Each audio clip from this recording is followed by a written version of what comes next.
Au terme du 4e jour, alors, qu'est-ce qui se passe? Est-ce que ce dialogue s'instaure là, spontanément? Ça y est, les vannes sont ouvertes? Là, vous me prenez de court. Je me souviens plus quelle date c'était déjà le Mont Blanc. C'était en Euh, juin 99. Juin 99. Juin 99. Non, pas encore. C'est-à-dire qu'en fin de compte, ça a été le début. Le début de... Parce qu'il y a eu... Je me souviens plus, les claques étaient avant. Alors justement, dans l'ordre des tendinites et des claques, je crois que les gifles étaient avant les tendinites. C'était avant. Donc en effet... Non, non, non, non, oui, ça y est. Je suis un peu perturbée là. Non, pas du tout. Alors, les gifles, il n'y avait eu que des gifles. Donc en effet, mais c'était deux gifles. deux gifles aller-retour. Ah Ça, ouais. Ça c'est retour. c'est De extraordinaire. l'inconnu, je trouve que c'est pas mal. Ah, mais ça, c'était extraordinaire. Extraordinaire parce que tout de même, en effet, quand j'ai reçu ces gifles, j'étais dans mon lit en train de lire et je m'attendais absolument pas. J'étais chez un ami et dans une chambre et puis j'étais là en train de bouquiner toute seule, tranquille. Et puis et à un moment donné, j'ai reçu 2 allers-retours. Donc comme je suis assez vive et toujours le côté qu'est-ce que c'est que ce bluff, qu'est-ce qui se passe, j'ai foncé devant une glace et je me suis aperçue que j'avais les joues rouges. Et bon, là, j'ai peut-être pas tout raconté. T'es des marques pareilles. C'est pas les stigmates, c'est les joues rouges. Les joues rouges. Non, mais là, c'était le début, en effet. Et après, il y a eu le Mont Blanc. Oui. Bon. Alors, on va avancer un petit peu parce que là, pour le coup, c'est le début ou en tout cas, ça y est, la communication téléphonique, peut-on dire, est rétablie. Au-delà de l'ego et de la femme qui veut gravir cette montagne par le souvenir qu'elle peut en avoir en étant petite fille, là, pour le coup, elle doit se poser, s'asseoir en contemplation devant cette montagne, certes, mais elle reçoit des messages. Ce qui est intéressant, c'est que de prime abord, vous ne dites pas, ce qui aurait pu être pour moi une évidence, hein, mais qui me parle? Vous ne posez pas tout de suite la question. Vous dialoguez avec, entre guillemets, une voix. Reste à définir si l'adulte que vous êtes à ce moment-là se dit, mais est-ce que c'est pas moi qui est en train de me faire un film? Qui me parle? Comment puis-je savoir que ce n'est pas moi qui me parle à moi-même? D'où viennent ces voix? Vous la posez, cette question, mais beaucoup plus tard. Je crois que, chronologiquement parlant, le Mont Blanc n'était pas en 99. Je crois que le Mont Blanc est en... Je crois que dans le livre, le Mont Blanc est après 2001 ou 2002. C'est-à-dire que, si vous regardez le livre... Non, je crois que c'est pas 99. Si? Les deux gifles en 99. Oui, les 2 gifles sont en 99. 2001, mais le Mont Blanc... 2001, parce que par la suite, vous allez voir votre ami Dominique, voilà. qui est astrologue. Voilà. Le Mont Blanc s'est passé avant 2001 avec Dominique Ozenop. C'est ça. Non, la question n'est... Non, parce que au tout début, pour moi, c'était... Alors, il y avait 99. Excusez-nous, excusez-nous les auditeurs. À partir du moment où j'ai entendu les gifles, où là j'ai senti, quand j'ai les gifles, je savais que c'était Marie. J'avais senti complètement son énergie. J'ai senti son manteau. Donc pour moi, le Mont Blanc était quelque chose de doux. En effet, je n'ai pas du tout réfléchi à savoir qui que quoi. C'était comme si c'était le Mont Blanc avec mon cœur qui me parlait. Mais j'étais tellement ahurie par la douceur, je me suis pas posé de questions. Pour moi, non. C'était la nature qui me parlait. C'était quelque chose de très naturel. Donc je n'ai pas du tout à ce moment-là mis un personnage. C'était une suite avec Marie. C'était Non, c'est après, où là, il y a eu vraiment des initiations très très importantes, et là je me suis dit non, là c'est plus cette douceur, ce n'est plus, ça devenait plus fort. Là, c'était l'amour qui me parlait, là c'était quelque chose de doux, et je me suis pas posé de questions. Alors à quel moment, donc, est-ce que vous vous rappelez à quel moment justement vous posez cette question, mais qui me parle? Alors là, c'est après l'astrologue. Donc là, pour moi, j'ai été voir cet ami astrologue parce que, peut-être à cause de ma solitude, peut-être à cause de tout le temps, les étoiles, j'aimais regarder les étoiles. Donc pour moi, les étoiles, la nature, on faisait partie faisait partie de notre vie. Donc, à un moment donné, j'ai eu besoin d'aller voir une astrologue dont j'avais entendu parler. Et cette femme m'a surpris dès les premiers instants. Car dès les premiers instants, elle m'a raconté tout ce qui s'était passé dans ma vie, mais terrestrement parlant. Hein. La cassure avec mes parents, c'est-à-dire que quand j'ai la cassure, c'est Saint-Gervais-la-Montagne. Elle m'a parlé de mes divorces, elle m'a parlé de mes enfants. Elle me parlait vraiment, mais avec des dates très précises. Et j'avais été la voir, là je travaillais encore, et j'avais été la voir parce que je voulais comprendre, il y avait quelque chose qui n'allait plus, j'en avais plein la tête, je ne savais plus du tout où j'en étais, et je me posais des vraies questions sur peut-être que l'astrologie va me donner une direction. Et en effet, cette femme m'a dit « Laurence, votre tête est remplie. » Elle ne m'a pas dit de quoi, mais elle m'a dit « Attendez, là, vous allez péter les plombs. Vous avez énormément de choses dans votre tête. Pour que tout ça se dégage, tout ça soit plus fluide, il faut absolument que vous écriviez. » Et je lui ai dit, écoutez, je suis nulle en écriture. Je ne sais pas. Elle me dit, peu importe. Prenez un cahier, prenez un crayon et écrivez tout ce qui vous arrive.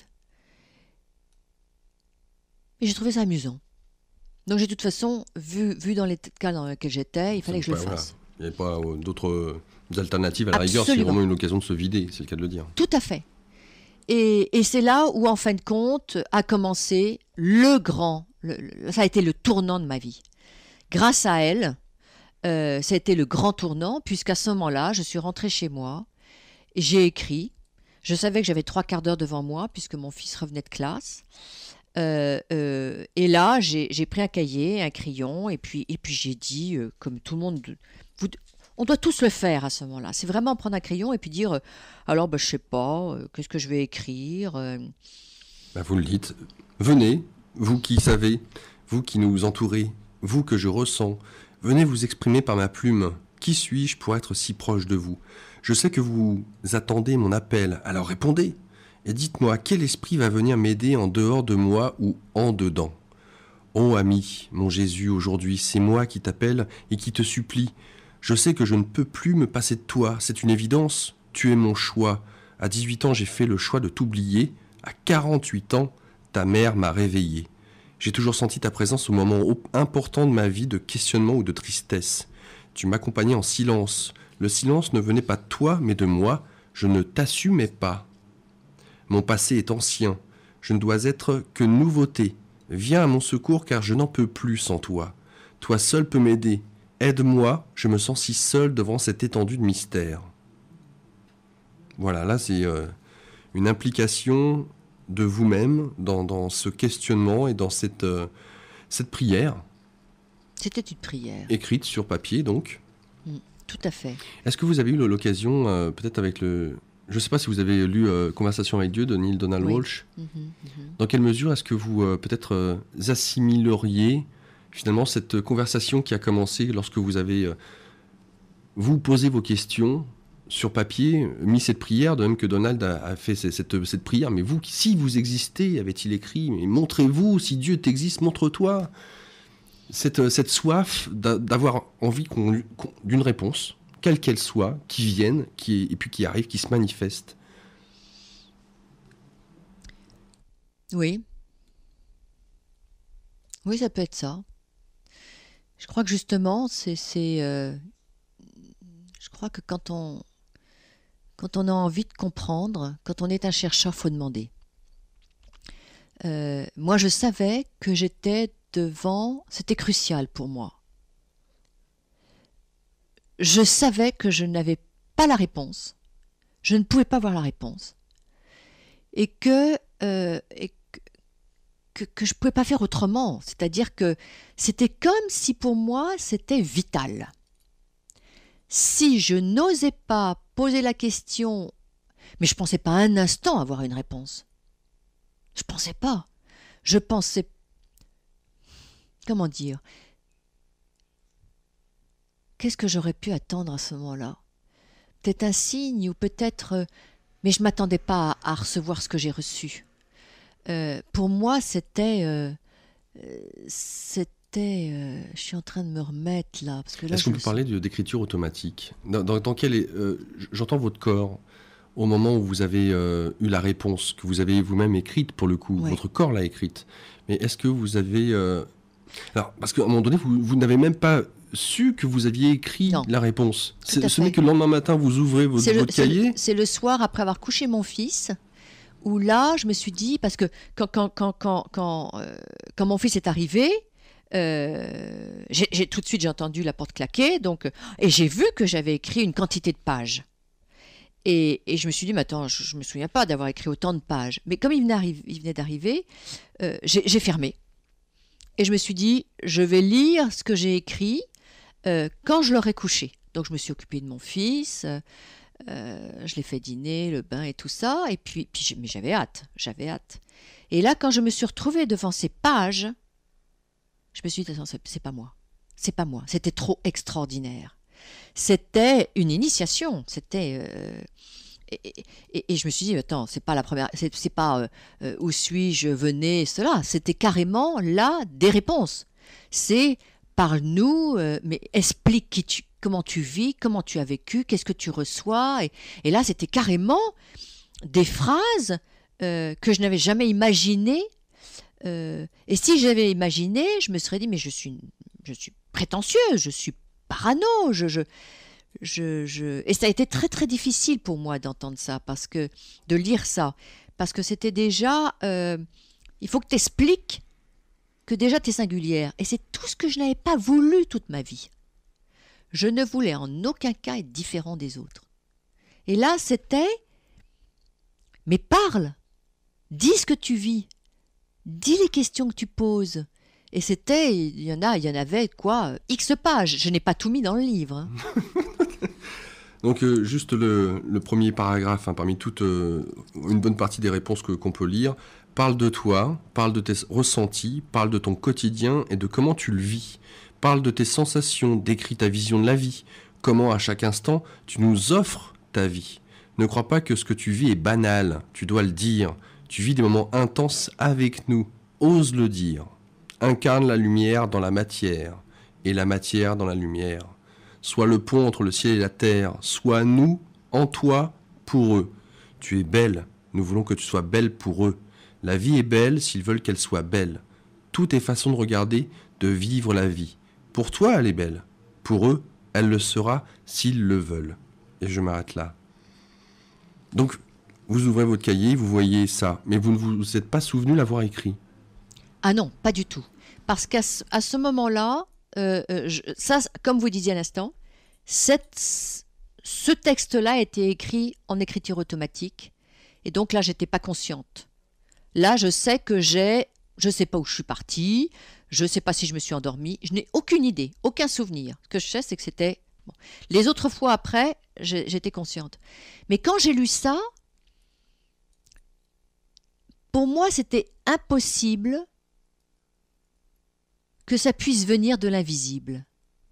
Parce qu'il y avait quelque chose d'abord de très concret, mais il y avait quelque chose que je n'assumais pas, parce que pour moi, il y avait beaucoup d'ego.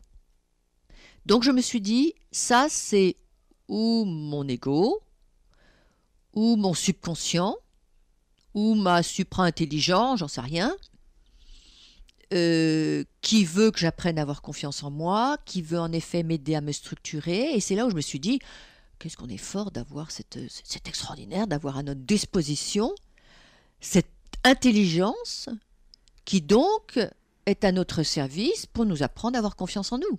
Parce que je n'avais toujours pas confiance en moi à cette époque-là. Même si j'aidais les autres, moi, n'ayant pas trouvé ma voie, aussi bien VOX que VOIE et tout ça, conclusion, je n'étais pas du tout heureuse. Donc pour moi, c'était une évidence que c'était mon subconscient, parce que ayant lu certains livres comme justement tous les livres dont nous avons parlé tout à l'heure, on nous apprend à avoir Jacques Salomé, qui était un des livres des références, c'était ayez confiance en vous, apprenez qui vous êtes, c'était tous ces trucs-là. Donc moi, c'est ce que j'ai fait. Je savais que j'avais pas confiance en moi, donc je me suis dit bon bah c'est mon supraconscient qui m'aide à me structurer. Jusqu'au moment où, tout en écrivant, mais complètement là, les yeux ouverts et consciente, à un moment donné, mon supraconscient me fait écrire « Mais tu ne me demandes pas qui je suis ».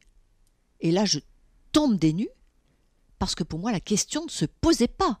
C'était mon intelligence, c'était mon inconscient, mon supraconscient, tout à fait. Ce qu'on veut. Et là, je fais oui, qui êtes-vous ? Et là, j'entends Marie-Madeleine. Qui c'est ça, Marie-Madeleine ? J'avais jamais entendu parler d'elle.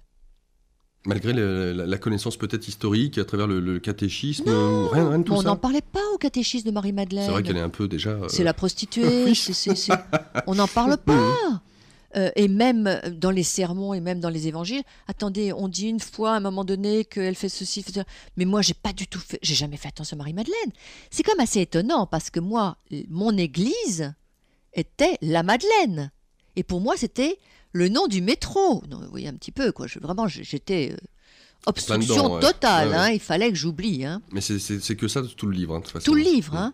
Et même le curé de la Madeleine, qui donc a été celui qui m'a aidé, me mettait sous les reliques de la Madeleine, de Marie-Madeleine, pour quand j'étais dans la chorale. Vous voyez, des trucs. Mais moi, je ne voulais rien voir. J'ai rien voulu entendre, rien voulu...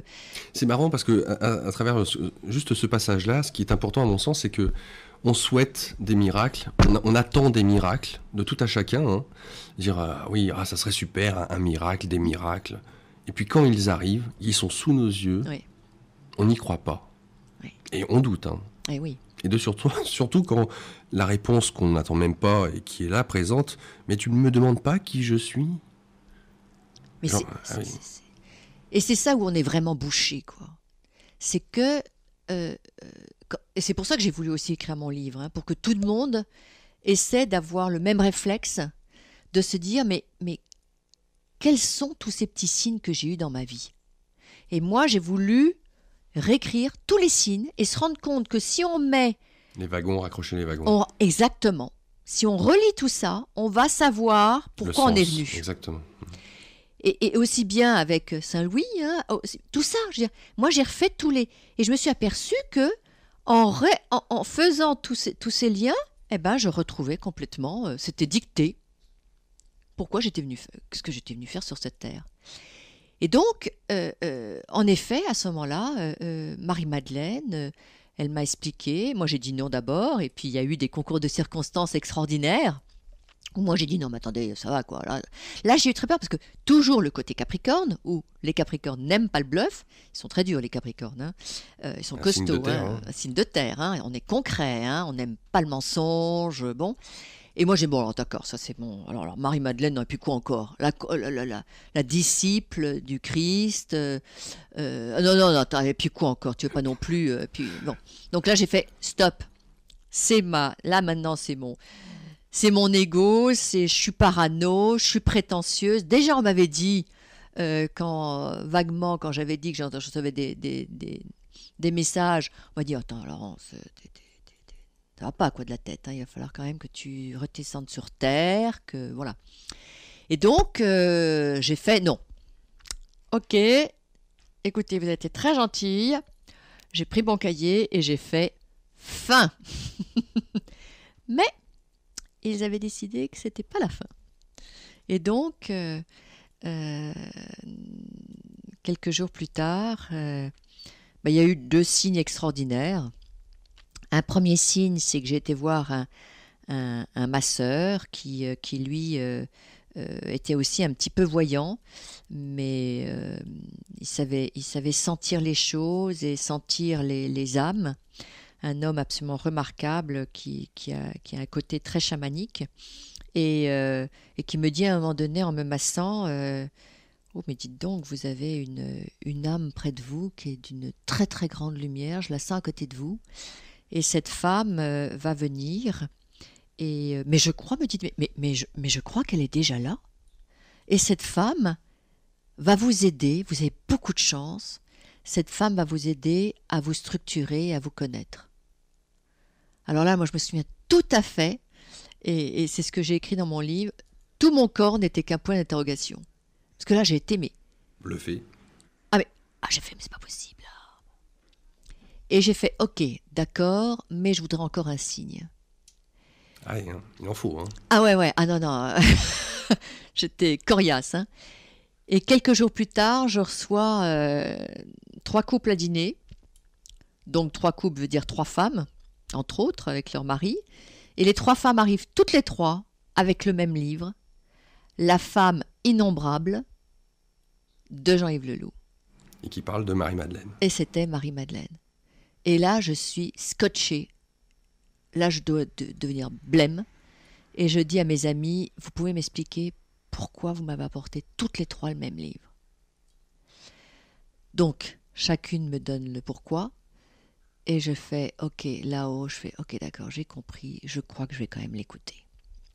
Et c'est comme ça que j'ai commencé à écouter cette sainte femme qui est devenue une amie, une guide, une compagne, une sœur, et qui m'a accompagnée pendant plus d'1 an. Alors ça, c'est la première Marie, hein, Marie-Madeleine. Ouais. Alors, vous avez parlé de Marie, la mère de Jésus, à un moment donné, vous avez parlé de cette force qui, pour le coup, par la suite, c'était pas cette couleur-là. Il y avait beaucoup de douceur et autres. Est-ce que cette douceur, justement, était celle de Marie-Madeleine, une fois qu'elle s'était identifiée? Est-ce que c'était la même... Non, pas du tout. Marie-Madeleine, c'est vraiment la femme moderne. Elle est dans l'action. Elle est d'abord quelque chose de très vif, de très jeune. Elle pourrait vivre aujourd'hui. C'est vraiment un dynamisme, une superbe lumière, mais elle est là, puis elle est joyeuse, elle est très active, elle est très dans le mouvement. À la différence de Marie, qui elle est enveloppante. Elle enveloppe, elle a une voix tout à fait différente, une voix plus profonde. Elle parle plus doucement. Marie-Madeleine parle plus vite. Elle est vraiment dans l'action, Marie-Madeleine. Marie, elle est force intérieure. Une force intérieure. Oui, elle a une force intérieure. Pour moi, aujourd'hui, c'est vraiment la terre. Mais la terre, dans toute sa beauté bleutée, hein, on dit que la terre, notre planète est bleutée. Hein, Eh bien, pour moi, Marie, c'est notre mère, la terre. Elle est là, mais elle est enveloppante. Elle a une douceur. Marie, elle peut être furieuse, Marie-Madeleine. Elle peut être furieuse. Elle peut m'engueuler, elle peut me reprendre en disant non, attends, pas comme ça. Mais c'est très un dialogue comme ça. Marie, jamais. Marie, j'allais dire, si elle est contrariée, elle est jamais contrariée. Mais si elle a un message à passer, c'est dans le ressenti qu'on comprendra qu'elle veut nous emmener ailleurs. Vous voyez, elle nous enveloppe. Marie-Madeleine, on peut se permettre un dialogue, à dire « non, je suis pas d'accord » ou « attends, j'ai pas compris ». Marie, on comprend tout ce qu'elle dit. Parce que tout se passe dans le corps, tout se passe dans... C'est intense, c'est... Ouais, ça vient des profondeurs. Ouais. Je ressens ce que vous voulez dire, la distinction entre les deux. Vous voyez ? Laurence de Bourbon-Parme Dufresne avec nous ce soir pour ce livre Dialogue au pluriel avec l'invisible, donner du sens à sa vie, témoignage, aux éditions Le Pré au Clair, Clair C-L-E-R-C-S. Laurence, si vous pouviez finalement synthétiser, façon de parler, hein, de toute façon on va avoir l'occasion d'approfondir aussi, ce que vous a enseigné Marie-Madeleine, d'une manière générale, puisque une fois qu'elle passe le flambeau à Marie, c'est autre chose, oui, à l'image de ce que vous venez de nous dire dans leur personnalité ou leur couleur, leur tonalité. Marie-Madeleine, de ce qu'elle a pu tenter de vous transmettre, de ce qu'elle vous a transmis. Pour commencer à faire ce chemin, il faut se connaître. Très souvent, les personnes qui vont mal se disent je vais me mettre dans l'humanitaire. Hein, donc je vais aller me donner. C'est pas tout à fait le chemin. Et voilà, Marie-Madeleine, c'est te connaître. Te connaître, te reconnaître, t'aimer. Car on ne peut pas aimer l'autre si on ne s'aime pas. C'est pas du nombrilisme, c'est afin de pouvoir se donner. Et Marie-Madeleine, c'est cela, c'est te connaître. Mais te connaître dans ton quotidien, dans ton corps, et t'apprendre comment chaque jour tu vis ta vie. Marie-Madeleine, aujourd'hui, elle continue à être à côté de moi. Si par hasard... elle m'a appris à faire ma vaisselle, à éplucher mes pommes de terre. Des choses aussi simples, est-ce à dire que vous ne saviez pas le faire ? Qui pense à l'au-delà, à l'invisible, se met en relation avec l'invisible quand il fait sa vaisselle ? On est persuadé que c'est au moment où on doit méditer, où on fait sa prière, que là on se met en relation, mais pas du tout. C'est à chaque instant de sa vie. Nous sommes entourés de l'invisible. L'invisible. En vérité, l'être humain est au milieu de l'invisible. C'est nous qui sommes des, entre parenthèses, intrus au milieu de cet invisible. Donc, c'est à chaque instant. On n'est pas obligé de s'arrêter. Moi, je ne dis jamais au revoir et bonsoir à Jésus avec lequel je parle toute la journée. Je ne dis jamais au revoir. Parce que même si je dors, mais je sais que dans mon sommeil, je le rejoins ailleurs. Donc, on ne se quitte jamais. Il y a simplement, ce que j'expliquais au début, c'est que dans la méditation, je décide à un moment donné de rentrer dans une passivité, à lâcher prise et de dire, allez, j'écoute tout ce que l'univers, Marie, Marie-Madeleine, Jésus ou les anges, ou comme je disais tout à l'heure, chaque personne a son guide. Donc là, dans la méditation, voilà. Et puis à un moment donné, dans la prière, en effet, ça c'est autre chose, c'est carrément, allez, on discute tous les deux, comme si c'était un couple qui, à la fin d'un dîner ou du dîner, se disent, tiens, alors comment vas-tu ? Est-ce que tu as passé une bonne journée ? Et, qu'est-ce que tu es aujourd'hui ? Donc ça, pour moi, c'est ça la prière. Mais moi, je ne savais absolument pas qu'en me lavant les dents, j'étais en relation avec lui ou avec eux. Mais partout, c'est-à-dire à n'importe quel moment, j'ai appris, grâce à Marie-Madeleine, à chaque instant, je suis en relation avec eux. Et donc, j'ai appris aussi autour de mon crâne à mettre 8 oreilles, c'est très concret, et à être tout le temps en écoute. Mais dans ces 8 oreilles, il y a aussi bien le voisin qui chante à côté, que le car ou les éboueurs qui passent dans la rue, qu'un oiseau qui chante, que la musique, oui, et que l'invisible. Donc c'est complètement être à l'écoute de tout ce qui se passe parce que nous faisons un tout et rien ne s'arrête. On n'est jamais séparé de rien. On est avec le tout le temps. Et donc cet invisible est tout le temps avec nous. Comme moi j'ai appris aussi que c'est autre chose, c'est un autre sujet, mais ma mère qui est partie il y a 2 ans, par moment je peux être aussi en contact. Je veux dire, c'est tout ça, il n'y a pas de séparation, c'est nous qui mettons des séparations. Parce que c'est pas évident de se dire qu'il n'y a pas de limite. nous ne vivons que dans une pièce et en vérité, nous habitons dans un château, hein, mais nous ne connaissons qu'une seule pièce. C'est pour ça que dans l'Évangile, Jésus dit les royaumes de mon Père, hein, parce que nous n'en connaissons qu'un seul, c'est notre petit esprit, nos petites limites. Mais en vérité, il n'y a pas de limite. Il n'y a pas de... L'horizon ne s'arrête pas, l'horizon est infini. C'est ça qui est difficile à comprendre, hein, c'est que nous avons peur, nous avons besoin de nous cadrer. Nous avons besoin de mettre 4 murs. Des repères. Voilà, mais il n'y a pas de frontières. Hein. Donc l'invisible, donc Marie-Madeleine, elle, m'a appris tout cela dans la journée, c'est-à-dire à mettre mes chaussures et tout en discutant avec elle. Et donc sans cesse, c'était « mais tu penses à moi là ?» Ah ben non, je pense pas du tout à toi, là je suis en train de faire mes chaussures, ou je suis en train de m'habiller, ou je suis en train de prendre mon bain. Ben non, mais attends, vous voyez, c'est tout ça, tu fais couler l'eau, automatiquement tu fais couler l'eau, cette eau que tu mets dans ton verre, eh bien, tout de suite tu mets la pensée de l'amour. Et comme ça, quand tu vas boire cette eau, c'est de l'amour que tu bois.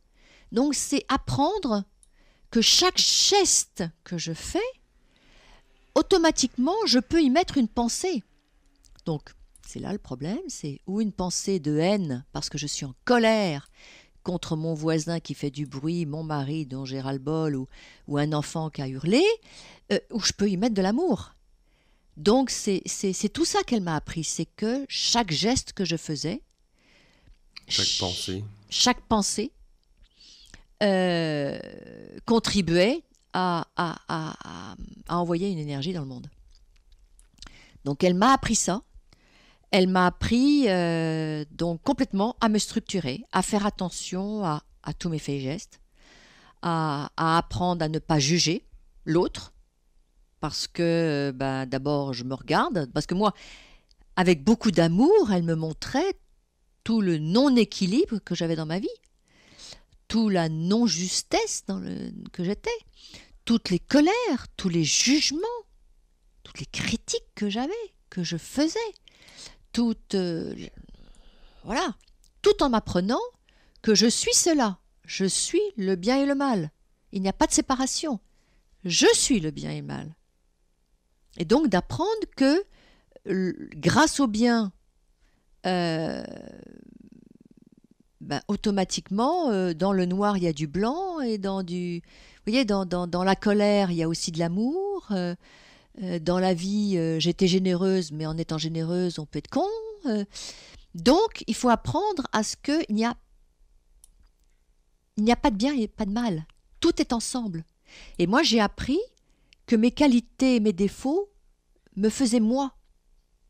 Donc, je n'avais pas à dire que c'était mieux d'être cela et moins bien d'être cela. Non, je suis cela. Je suis ce tout. Et donc, le bien et le mal, c'est la même chose. C'est moi. Moi, Laurence, je suis chieuse parce que je suis très exigeante. Je suis une perfectionniste. Mais ce perfectionnisme m'a permis d'aller aussi loin. Et grâce à ce perfectionnisme, je suis maintenant dans l'aide.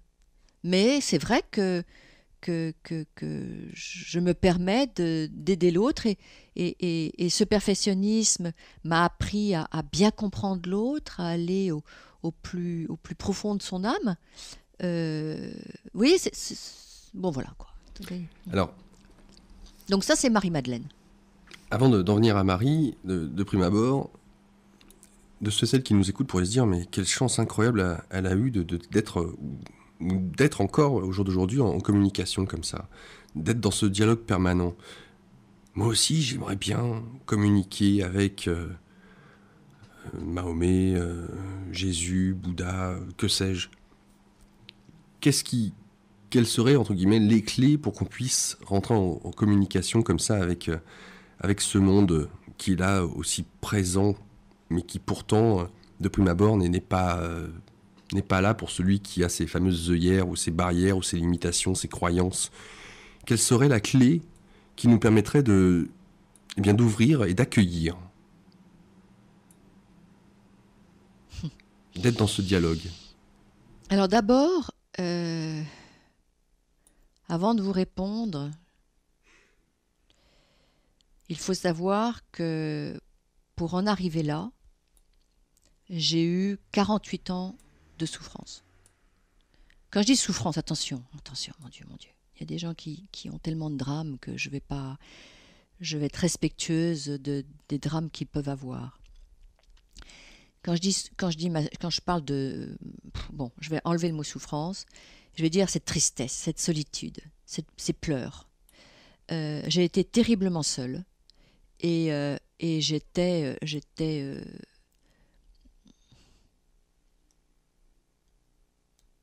Jusqu'à 48 ans, j'ai pleuré tout le temps.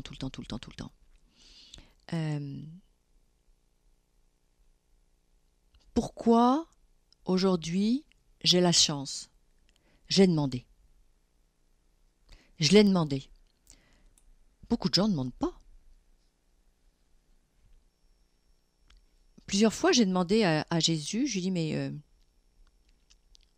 pourquoi est-ce que je rencontre pas des gens qui t'écoutent, qui te parlent? Ils disent, mais ils ne demandent pas. Je dis donc, si je comprends bien, il me dit, mais toi, t'as supplié. T'as supplié pendant des années et des années et des années. Et il faut savoir que, et j'ai beaucoup aimé, ça c'est écrit dans la Bible, c'est que quand on supplie son Père de recevoir quelque chose, si le Père vous aime, il vous le donne. Est-ce que vous voyez un père ou une mère qui aime, qui refuse à un moment donné ce que son enfant réclame? Alors pourquoi avoir attendu aussi longtemps avant qu'il te le donne? Parce que je n'ai pas entendu. Parce que ça me dérangeait. Parce que ça me mettait différent des autres. Parce que j'avais envie d'être aimée. J'avais besoin d'être aimée. On a tous envie d'être aimé de ses amis, de sa famille. Moi, ma famille ne m'aimait pas. Elle n'a rien à foutre.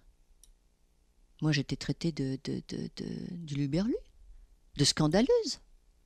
Vous vous rendez compte, j'étais une des premières à oser divorcer d'un prince. On ne divorce pas d'un prince. Comment... vous voyez, bon, tout ça parce que je ne pouvais pas vivre ma spiritualité, mais tout ça, j'étais une choqueuse. On n'a pas envie. On a envie de rester dans les... Ses limites, ses croyances. Voilà, et puis dans le système. Moi, il faut savoir que tous mes amis m'ont rejetée. J'ai été seule. Et c'est là où, en fin de compte, pourquoi j'ai reçu, c'est parce que j'ai accepté d'être seule. J'ai accepté de quitter tout le monde. Moi, j'aurais tellement... Mes parents, j'étais une scandaleuse. Mon père et ma mère ne voulaient pas entendre parler de moi. Donc les gens n'ont pas envie de ça. Ils préfèrent leur petit confort. Et puis, pour écouter, il a fallu aussi que je fasse tout le travail d'oser me regarder en face.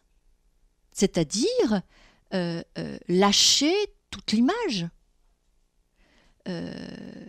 Quand on est là et que on vous remarque parce que vous n'êtes pas trop idiote, vous avez un visage sympathique, vous avez un nom, toutes les portes s'ouvrent, vous rencontrez des gens intelligents, puis dès que vous commencez à parler que vous recevez que vous êtes un peu différente, mais tout le monde vous laisse tomber. Donc, faut vraiment être sûr que c'est pour quelque chose d'intéressant, de tout laisser tomber. Moi, je me suis retrouvée en train de ne plus rien avoir, de ne plus être entourée.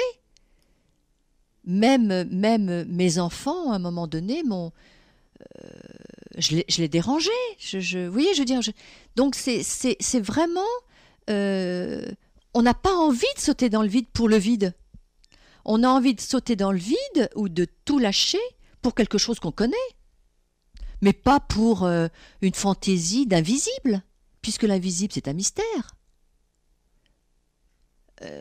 C'est croire en l'incroyable, c'est croire en quelque chose qu'on ne peut pas définir, qu'on ne peut pas croire. Et puis, même encore aujourd'hui, même si je vous raconte tout ça, mais personne ne croit que c'est possible de parler avec l'invisible aujourd'hui. Donc, comment voulez-vous que les gens aient le courage d'oser se remettre en question? Car pour pouvoir écouter, et c'est pour ça que j'ai écrit ce livre, pour moi, c'est ce que je vous disais tout à l'heure en dehors de l'antenne, c'est que pour moi, c'est un passeport. C'est comme disait mon frère, tu as fait un acte d'humilité, un acte de sincérité, tu t'es mis à nu. C'est-à-dire que tu as osé dire exactement, quand on lit ce livre, je suis complètement à poil, c'est-à-dire que vraiment, oui, j'ai eu de l'ego à tel endroit, oui, j'ai mal fait quelque chose, oui, c'est oser avoir appris à s'aimer pour pouvoir admettre que je ne suis rien en dehors de ces messages. Donc c'est vraiment accepter d'être vrai, d'oser dire, ben oui, je suis ça, mais oui, je suis ça. Ben je ne suis que ça. Donc c'est après toutes ces années de dire, ben je me nettoie, ah oui, là j'ai menti, là. Ah oui, là j'ai menti. Donc c'est oser dire à sa voisine, non mais attends, je viens de te dire quelque chose qui n'est pas vrai. On n'ose pas dire ça. On n'ose pas dire ça. Combien de fois ça m'est arrivé de pas oser dire que j'ai mangé 2 petits pains au chocolat parce que je suis gourmande et de dire j'en ai mangé qu'un seul. Et après de me reprendre, non, attends, c'est pas vrai, j'en ai mangé 2.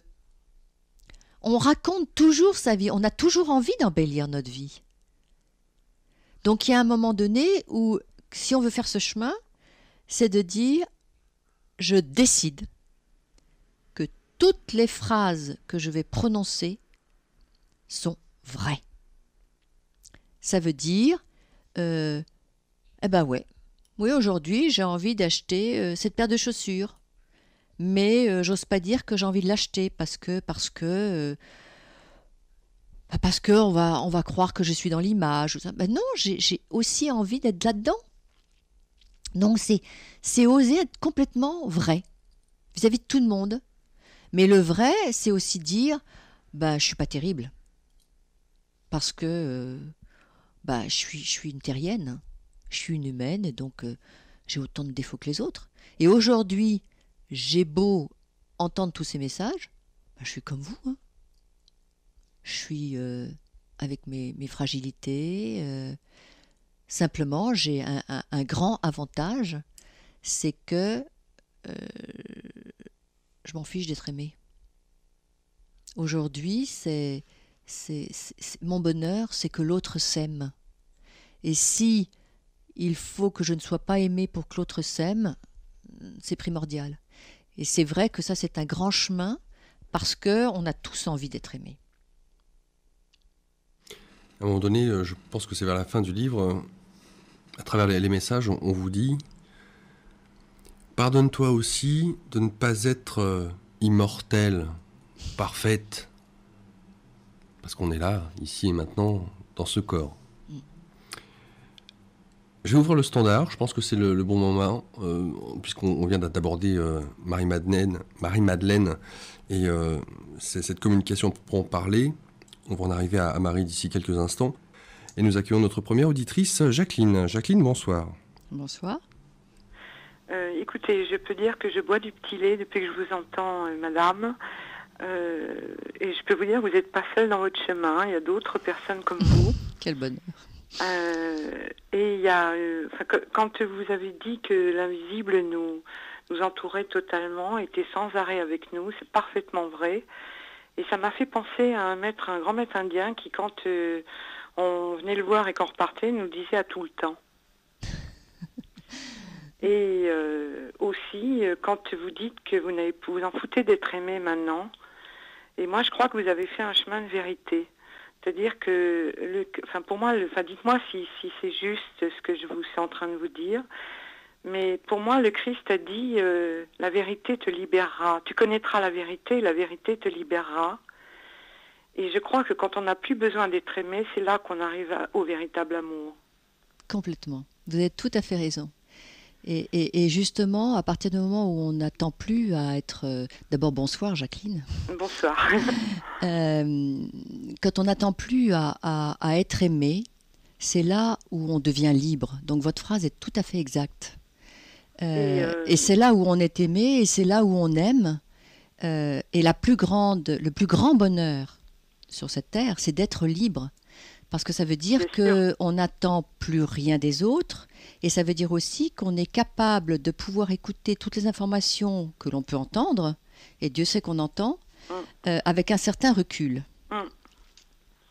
Il y a une chose que je voudrais vous demander, c'est où est-ce qu'on peut vous rencontrer, parce que je me sens très similaire à vous dans mon cheminement. Oui. Et moi, j'ai encore des questionnements que j'ai. Et voilà, est-ce que c'est possible de vous rencontrer? Bien sûr. Alors, moi, j'ai pas encore j'ai intention d'ouvrir mon blog d'ici 2 mois. D'accord. Mais autrement, je suis sur Facebook, à Laurence de Bourbon-Parme-Dufresne. D'accord. Et puis, vous pouvez aussi m'écrire à laurencedebourbon.com. laurencedebourbon.com. D'accord. Voilà, donc vous trouverez de toute façon, parce que mon Facebook, j'ouvre le Facebook. Oui, c'est ça, Facebook. Hein. D'un seul coup, j'ai un. Oui. Donc, c'est ouvert et vraiment, c'est tellement fantastique de pouvoir parler, discuter de ce sujet. Il faut vraiment que nous soyons tous là en train d'aider avec tout ce qu'on entend.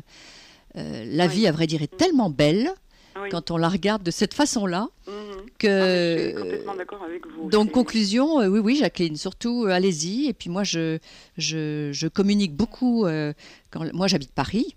Donc, je reçois à Paris. Je vais faire beaucoup de conférences parce que ce livre fait beaucoup bouger de gens. Donc, je vais en faire. Je vais tenir au courant par Facebook pour le moment. Mais surtout, toutes les personnes qui ne sont pas à Paris m'envoient un mail et je communique par mail, parce que pour moi, c'est vraiment primordial que tout le monde se réveille et que tout le monde regarde la vie autrement. On a été piégés par certains pouvoirs pour nous limiter. Et aujourd'hui, si on casse ces limites, mais on va s'apercevoir que même les informations que l'on reçoit n'est rien par rapport à cette liberté que nous avons au fond de nous. Exactement, et je crois que c'est ça le but, le but ultime, c'est de trouver cette libération intérieure qui fait que là on devient vraiment, d'accord, vous disiez que vous restiez humaine et c'est parfaitement vrai, mais en même temps il y a quelque chose d'invulnérable qui émerge. Ah, mais complètement, parce que si vous lisez mon livre, vous allez voir que j'ai eu pas mal d'épreuves et qu'aujourd'hui, grâce à une des épreuves qui m'a permis d'avoir un choc psychologique et qui m'a permis justement de déchirer ce voile, je n'ai plus aucune peur, et je le dis bien, aucune peur, même pas celle... encore des désirs? Donc oui, alors on va manger un petit peu au chocolat un de ces jours. Il y a désir et désir, c'est-à-dire, vous voyez, quand je parle de désir, vous entendez très bien ce que je veux dire. Voilà, il y a tous les désirs possibles, mais c'est sans émotion. C'est très équilibré, la vie est très belle. Mais j'ai plus du tout les mêmes désirs. Donc, moi, mes désirs sont des désirs de liberté, désirs de joie partagée, avec des êtres qui parlent le même langage que moi. Donc, je ne peux pas avoir des désirs de mondanité, je ne peux pas avoir des désirs de superficialité, je ne peux pas avoir des désirs d'un plaisir qui va durer, j'allais dire 1 heure, mais par contre, un repas merveilleux entre amis, un week-end avec des amis, à faire des choses très simples, avec des grandes beautés. Oui, j'ai tous ces désirs, mais en effet, mes désirs sont complètement différents. Alors, j'ai une dernière question que je voudrais vous poser. C'est, est-ce que vous avez eu, quand vous aviez ce contact avec le Christ, est-ce que vous aviez, quand vous en parliez autour de vous, est-ce qu'il vous est arrivé d'avoir des jalousies? Oui, bien sûr. Voilà. Bien sûr. Donc quand vous disiez que ça isole aussi à cause de ça. Mais moi, la jalousie, je l'ai eue dès que je me suis retrouvée dès que je me suis mariée. quand je me suis mariée, j'avais donc 22 ans, quelque chose comme ça. Et je me suis retrouvée en 3 secondes et demie, parce que je ne l'avais pas du tout réalisé. C'est que j'ai réalisé en sortant de l'église que j'étais devenue Son Altesse Royale, la princesse de Bourbon.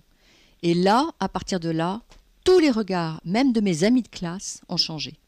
Non, mais je parle de jalousie à cause du contact avec le Christ. Mais oui, je veux dire, la jalousie, oui, il y a ça, mais moi, je l'ai eu toute ma vie, la jalousie. Donc, mais je comprends bien. Mais par contre, la jalousie avec le Christ, bien sûr, la jalousie, parce que pourquoi toi ensuite, j'ai envie de dire, je sais pas.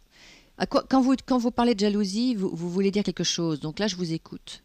Non, quand je parle de jalousie, je veux dire d'envie, simplement. Quand vous disiez que vous aviez été, vous aviez traversé beaucoup de solitude et de tristesse parce que vous étiez rejeté par votre famille.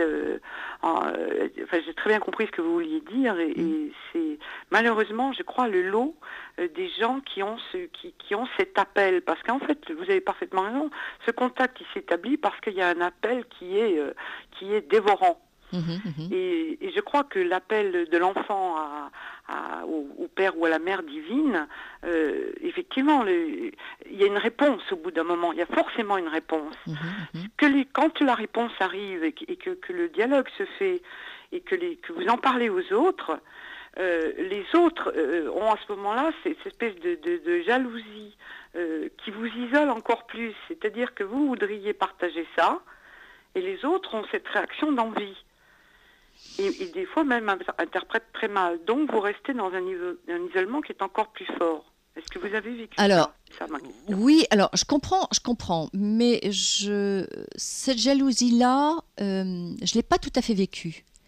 Parce que ce que j'ai compris, moi, c'est l'incompréhension. C'est-à-dire que jalousie peut-être d'avoir un sujet différent des autres. Mais c'est l'incompréhension totale de la possibilité de ce que je pouvais vivre. Donc même si j'en parlais, je savais que, de toute façon, c'était même pas... J'arrêtais très vite d'en parler parce que je m'apercevais que, de toute façon, le message que je passais ne pouvait pas être entendu. C'était trop incompréhensible, trop invisible, trop... écoute, je comprends rien de ce que tu racontes. Voilà, c'est donc... allez hop. Donc ça... Oui. Donc c'était pas tellement de la jalousie parce que si elles étaient jalouses, si quelqu'un aurait été jaloux, j'aurais dit écoutez, est-ce que vous êtes d'accord pour... Moi, il faut savoir par exemple que depuis maintenant 7-8 ans, je dors très peu la nuit puisque je suis réveillée toutes les nuits par eux de 2h à 6h du matin pour prier. Prier, méditer, faire tout ça, bon, peu importe. Hein, bon. C'est pour ça, moi, je leur dis, mais attendez, vous savez, c'est pas évident. Hein. C'est pas évident, c'est pas une... Attention, hein, moi j'ai une vie, j'ai une vie qui n'est pas... que je suis heureuse parce que c'est ma voix et que c'est mon bonheur et que ça m'enrichit. Mais pour quelqu'un qui ne comprend pas, vous savez, c'est pas du tout agréable hein, d'être... Il n'y a aucune... voilà. Hein, non, mais j'entends bien. Donc je leur dis, écoutez, je vois pas... S'ils sont jaloux, je dis, écoutez, vous n'avez qu'à prier et demander. Hein. Et puis vous serez exaucés. Non, mais on est d'accord là-dessus. Ouvert à tout le monde. Voilà. Tous ceux qui ont envie d'écouter, d'être... Pas de problème, vous pouvez venir, il y a plein d'ondes. En tout cas, j'en remercie beaucoup parce que c'est un vrai délice de vous écouter. Écoutez, c'est merveilleux. Vous êtes vrai et que ça, c'est rare. Merci, Jacqueline. Et je vous prendrai contact avec vous. Formidable. À merci très beaucoup. vite. Bonne soirée, Jacqueline. Bonsoir. Au revoir. Je reviens un petit peu avant de passer à Marie. Marie-Madeleine, elle était connue notamment pour utiliser les huiles essentielles. Et il s'avère qu'à un moment donné, justement, vous... comment est-ce que je pourrais dire ça? Sans vraiment calculer, vous passez, il y a une amie qui est là, qui a mal au dos, passez les mains. Alors là, pour le coup, sans trop réfléchir à ce que vous faites, il se passe des choses. Tout à fait. Là, c'était... je m'y attendais pas. En effet, c'était un copain qui était là et on était en train de regarder une émission à la télévision. Et d'un seul coup, je le vois, mais avoir un mal au dos terrible. Ah oui, se raidir. Et j'ai pas du tout pensé à ce moment-là à mes possibilités, parce que j'étais déjà en contact. J'y ai pas du tout pensé. C'est simplement, j'ai presque envie de dire, c'est un mouvement de mère, de femme, vous voyez. J'ai tout de suite eu envie de mettre mes mains pour faire quelque chose, quoi, une chaleur. Et là, d'un seul coup, cet homme a reçu comme un éclair ou quelque chose, je sais pas, dans son dos, et il a éclaté en sanglots. Et je me suis dit, oh là là, qu'est-ce que je lui ai fait là? J'aurais pas dû le toucher. Tout de suite la culpabilité. Je lui ai fait mal, et moi qui voulais, en tant que mère. On est d'accord qu'on parle pas de massage, hein, on parle juste d'imposition des mains. Hein. Oui, absolument. Et là, à ce moment-là, cette personne s'est retrouvée en train de pleurer, et expliquer qu'au bout d'un certain temps, expliquer qu'en fin de compte, en très peu de temps, parce que ça a duré 10 minutes, il avait revécu tout un drame familial, et que pendant qu'il était en train de vivre ça en visualisation, mes mains étaient en train de dénouer ce lien familial et adoucir et faire comme une pelote de laine qui s'effiloche. Et donc j'ai compris comme ça, parce qu'après je l'ai refait plusieurs fois, je me suis aperçue comme ça que je dénouais les nœuds. Voilà. Donc là, à ce moment-là, il n'y avait pas d'huile essentielle. Mais il y a eu des huiles essentielles. À un moment donné, Marie-Madeleine me demandait à un moment donné de faire des massages. Mais ça non plus, ce n'est pas des massages, hein, c'est des soins esséniens. Elle m'a appris à faire le soin essénien. Moi, je ne savais même pas ce que c'était. Je ne savais même pas que les Esséniens avaient existé, puisque je n'avais aucune culture. Et donc, elle m'a appris à faire des soins esséniens. Et elle m'a appris à me servir des huiles essentielles. Mais je n'aurais jamais fait ça moi-même, puisqu'elle faisait des mélanges et des mélanges très subtils. Et moi, j'avais très très peur parce que je sentais que c'était quand même assez fort. Mais à chaque fois, elle me disait chaque personne est unique, donc chaque fois, elle me faisait des mélanges uniques pour chaque personne. Quelle joie c'était pour moi de la retrouver chaque jour. Mon amie, ma sœur, Marie-Madeleine. Quelle force, quel dynamisme, quelle confiance, quel caractère, quelle exigence, quel amour, quelle tendresse, quel réconfort, quelle présence. Ô Jésus, ô Marie-Madeleine, ce que je vis est si extraordinaire. Je vous rends grâce de toutes ces merveilles. Un jour, je trouvais tout si beau, si grand, si incroyable que je me sentis désemparé, et j'écrivis. Tout est si fort que je ne vais pas bien. Je vais mal, très mal. Je prends ma plume, mais je n'ai rien à dire. Aujourd'hui, c'est Noël. Je devrais être heureuse. Au contraire, ces messages ne font qu'accentuer ma solitude. Vous êtes si près et si loin. Je sais, je suis une privilégiée, mais c'est si dur. Dur de ne pouvoir vous voir, vous toucher. Tout est si fort que plus rien ne m'intéresse. Je me sens seule. Oui, tout à fait. Tout à fait. Tout à fait, et ça c'est complètement le côté paradoxal de mon histoire et toute ma vie.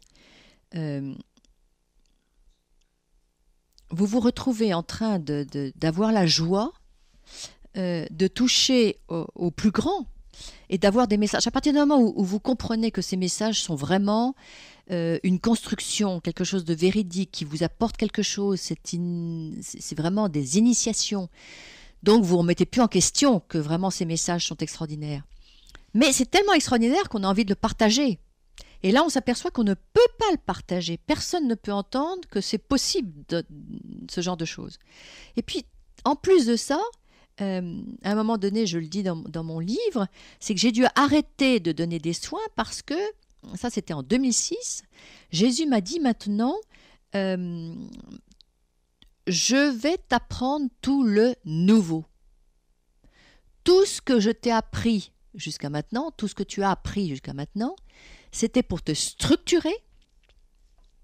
Mais maintenant, toute l'énergie qui se passe, tout est dans le nouveau. Donc comme c'est dans le nouveau, il faut que tu oublies tout ce que je t'ai appris et que tu apprennes de nouvelles choses. Donc, si par moments, j'essayais avec mes meilleurs amis, parce que j'en avais quand même des amis qui étaient dans cette mouvance, je leur expliquais ou je leur disais, alors, ils ne comprenaient plus rien. Et c'est ça qui était très dur pour moi. Parce que c'est très dur de se dire, par exemple, là, Laurent, vous êtes en face de moi, je vous parle, on peut avoir un dialogue. Vous voyez, bon. Moi, j'ai des dialogues tout le temps, mais je les vois. Visuellement, je les vois. Avec d'autres yeux et donc ailleurs. Mais de temps en temps, quand tu es heureux, tu as envie de dire, mais viens dans mes bras, c'est super, allez, viens. Vous voyez, c'est touché. Moi, je suis quelqu'un qui est très tactile en plus. Hein, bon. Donc, je suis là, puis eh ben non. Et donc, tu es devant un vide. Parce que je suis terrestre. Donc, moi, vous voyez, j'ai envie de toucher à un moment donné. Donc, ras-le-bol. Vous voyez, vous mettez dans une frustration de non-contact. Donc, c'est hyper dur.